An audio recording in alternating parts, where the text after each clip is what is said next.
Sebelum lanjut untuk nonton videonya, buat kalian yang sedang mencari jersey Inter Milan terbaik dan merchandise tentang Inter Milan, yuk klik produk dan buruan check out sekarang. Terungkap hal yang buat Inter urungkan niat datangkan Rabiot. Adrien Rabiot ternyata sempat berada cukup dekat dengan Inter Milan pada bursa transfer musim panas lalu, jauh lebih dekat daripada yang diperkirakan publik. Menurut laporan Sky Sport Italia, Inter mengamati situasi gelandang Prancis itu sejak awal jendela transfer, memandangnya sebagai peluang pasar jika kondisi memungkinkan. Inter mengumpulkan informasi terkait kontrak dan kemungkinan biaya, tetapi tidak pernah benar-benar berniat melakukan dorongan serius. Di balik layar, klub sudah menyusun strategi investasi berbeda untuk lini tengah dan tidak ingin mengalihkan anggaran pada pemain berbiaya tinggi seperti Rabiot, yang tuntutan finansialnya diprediksi cukup besar.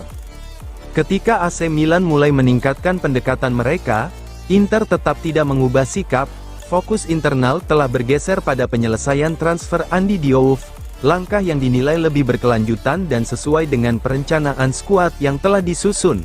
Pada akhirnya, AC Milan mampu menuntaskan kesepakatan berkat konsistensi pendekatan dan kesiapan Rabiot menerima proyek yang mereka tawarkan, sementara Inter memilih melangkah menurut agenda mereka sendiri.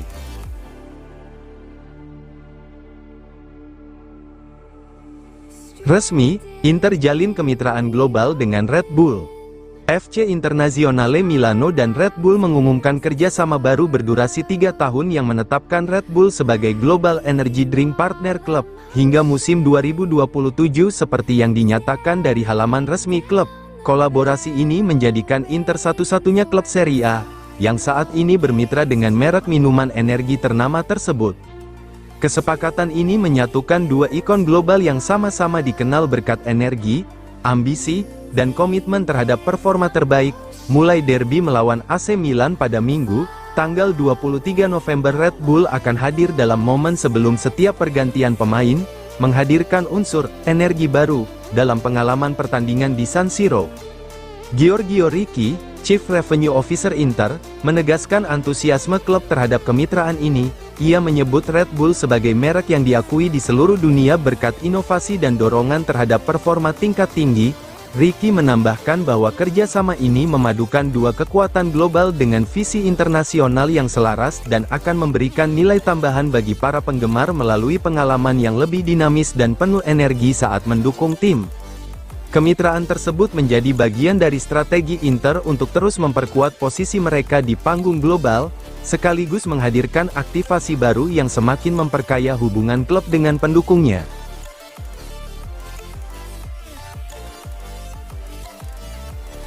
Sport Week rilis daftar 80 Wonderkid U20 terbaik dunia. Pio Esposito jadi satu-satunya wakil Inter. Majalah Sport Week kembali merilis daftar bergengsi top 80 pemain muda U20 terbaik dunia, dan edisi tahun ini menghadirkan dominasi luar biasa dari klub-klub La Liga, khususnya Barcelona.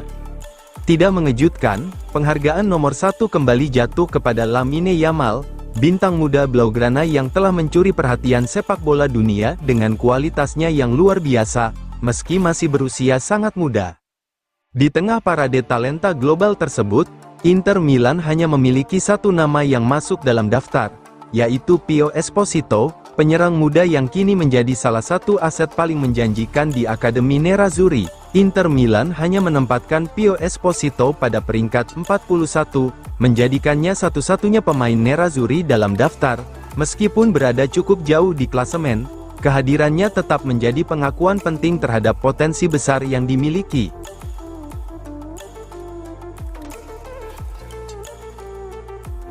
Alta Awoun incar Andy Diouf, yang kesulitan tembus skuad Inter Milan.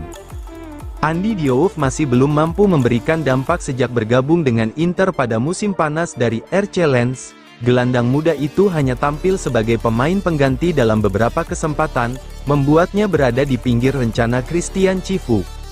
Situasinya semakin rumit karena ia telah bermain lebih dulu bersama Lens pada awal musim, yang membuatnya tidak bisa membela klub Eropa ketiga pada kampanye yang sama. Minimnya menit bermain membuka kemungkinan hijrahnya keluar benua. Laporan FC Internews menyebut Alta Awoun dari Saudi Pro League tengah menjajaki peluang merekrut Diouf. Klub tersebut melihat potensi besar dalam diri sang pemain dan dapat menyediakan tempat baginya jika Romain Faivre, rekrutan anyar dari Lyon, dilepas. Kepindahan keluar Eropa memungkinkan Diouf tampil segera tanpa melanggar aturan FIFA, yang memperbolehkan pendaftaran maksimal 3 klub dalam satu musim. Bagi Inter, langkah sementara dapat membantu sang gelandang mendapatkan pengalaman tanpa memutus kontrak. Bagi Diouf, ini menjadi kesempatan membangun kembali kepercayaan diri dan mendapat menit bermain reguler menjelang paruh kedua musim, sebelum berpotensi kembali ke Milan dalam kondisi lebih siap bersaing di lini tengah Cifu.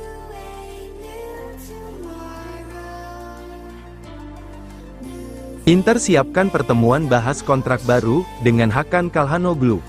FC Inter News melaporkan bahwa Inter telah menjadwalkan pertemuan dengan agen Hakan Calhanoglu, Gordon Stipic-Whitflair, sebelum Natal. Agenda utama pertemuan tersebut adalah membahas kemungkinan perpanjangan kontrak sang gelandang hingga 2028. Dalam pembicaraan awal, Inter disebut ingin mempertahankan pemain kunci asal Turki itu dengan proyek jangka panjang, namun negosiasi juga diperkirakan mencakup penyesuaian gaji. Klub berniat menurunkan nilai kontrak saat ini sebagai bagian dari strategi keberlanjutan finansial, tanpa mengurangi peran sentral Calhanoglu di lini tengah. Calhanoglu, yang menjadi pilar permainan Inter sejak dipindah menjadi regista, tetap dianggap fundamental dalam struktur tim Christian Cifu. Pertemuan tersebut akan menjadi langkah penting untuk menentukan masa depannya di klub, di tengah tekad Inter menjaga stabilitas skuad inti untuk musim-musim mendatang.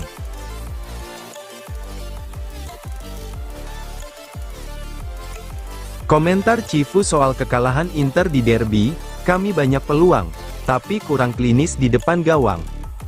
Inter Milan harus mengakui keunggulan AC Milan dengan skor tipis 0-1 di San Siro, namun pelatih Christian Cifu memilih bersikap tenang meski tak bisa menyembunyikan kekecewaannya.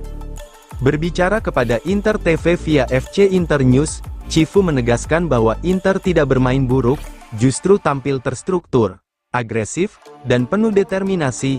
Sayangnya, menurutnya, permainan sepak bola tetap ditentukan oleh gol, bukan peluang. Cifu mengakui bahwa Inter sudah menciptakan cukup banyak peluang untuk mengubah jalannya pertandingan, tetapi, sayangnya di bawah Mister kami membuat terlalu banyak kesalahan, ujarnya. Nerazzurri memang tampil lebih berbahaya dalam berbagai fase permainan, bahkan mendapatkan penalti yang sempat memberi harapan, namun eksekusi Hakan Calhanoglu gagal menaklukkan Mike Maignan, yang tampil heroik.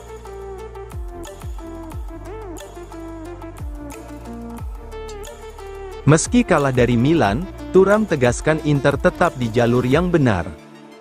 Markus Thuram menegaskan bahwa Inter Milan tetap memiliki keyakinan penuh terhadap proyek dan kepelatihan Christian Cifu, meski baru saja mengalami kekalahan menyakitkan di Derby della Madonnina dalam laga pekan ke-12 Serie A. Striker asal Prancis itu menilai satu kekalahan tidak akan menggoyahkan fondasi yang sudah dibangun tim sepanjang musim ini. Pada pertandingan panas kontra AC Milan, Inter tampil jauh lebih agresif. Mereka menciptakan banyak peluang matang dan bahkan 2 kali mengenai tiang melalui Francesco Acerbi dan Lautaro Martinez. Namun, efektivitas menjadi pembeda. Christian Pulisic memanfaatkan serangan balik cepat Rossoneri untuk mencetak satu-satunya gol. Dalam laga yang berakhir 1-0 untuk AC Milan, Inter Milan sebenarnya memiliki peluang emas untuk menyamakan kedudukan. Markus Thuram dijatuhkan Pavlovic di kotak penalti. Namun eksekusi Hakan Calhanoglu digagalkan Mike Maignan yang tampil fenomenal.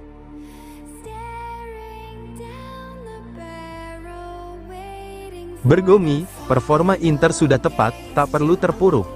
Dalam tayangan Sky Calcio Club, BP Bergomi memberikan penilaian positif terhadap performa Inter meski harus kalah di derby melawan Milan. Mantan Kapten Nerazzurri itu menilai bahwa tim asuhan Christian Cifu tampil baik secara fisik dan mental. Inter secara fisik berada dalam kondisi bagus, mereka kebobolan di awal babak kedua, tetapi tidak runtuh dan tetap solid. Mereka memang kalah di derby, tapi performanya layak diapresiasi, ujar Bergomi. Ia menilai bahwa menembus pertahanan Milan yang disiplin tidak pernah mudah. Kita tahu bahwa bagi Inter, menghadapi pertahanan yang sangat fokus memang sulit menemukan ruang.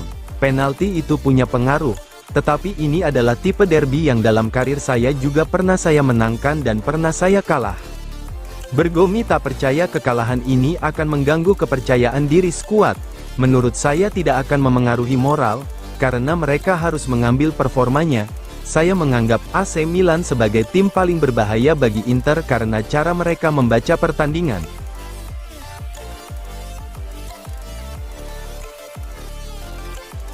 Di Canio, Hakan menendang penalti, tidak seperti biasanya. Dalam Sky Calcio Club, Paolo Di Canio memberikan analisis tajam mengenai kekalahan Inter pada derby melawan Milan. Ia menyoroti beberapa momen kunci yang menurutnya berdampak besar pada hasil akhir. Di Canio menilai bahwa pada gol Milan, situasi sebenarnya bisa diantisipasi dengan lebih baik. Lengannya sudah dalam posisi terbuka, jadi dia tidak bisa mendorong bola. Laju bolanya begitu pelan sehingga tanpa dorongan itu bola berhenti di situ. Jelasnya, merujuk pada dinamika aksi yang mendahului gol. Sorotan terbesar datang pada eksekusi penalti Hakan Calhanoglu, yang menurut Di Canio tampak berbeda dari biasanya. Soal penalti Calhanoglu, dia seperti terjatuh, menendangnya hanya dengan 2 langkah, ujar Di Canio. Biasanya dia membidik satu sisi dan menendang dengan keras. Kali ini ia melakukan 2 langkah saja, dan baginya itu seperti sekadar menyentuh bola. Bahkan tidak diarahkan ke tiang seperti biasa.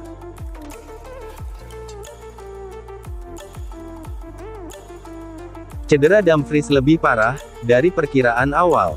Menurut laporan FC Inter 1908, cedera pergelangan kaki yang dialami Denzel Dumfries ternyata lebih serius dari yang diperkirakan sebelumnya. Bek sayap asal Belanda itu harus menepi selama beberapa pekan dan diperkirakan baru bisa kembali merumput dalam rentang waktu antara laga Serie A melawan Genoa pada tanggal 14 Desember hingga semifinal Supercoppa Italiana melawan Bologna pada tanggal 19 Desember. Absennya Dumfries menjadi pukulan tambahan bagi Inter yang tengah menghadapi periode padat serta sejumlah pertandingan penting. Klub kini akan memantau proses pemulihan sang pemain dengan hati-hati agar ia bisa kembali dalam kondisi optimal ketika kembali tersedia. Sejauh ini Carlos Augusto menjadi solusi sementara, dengan Andy Diouf tampaknya menjadi opsi lainnya yang bisa Christian Cifu mainkan di sisi kanan.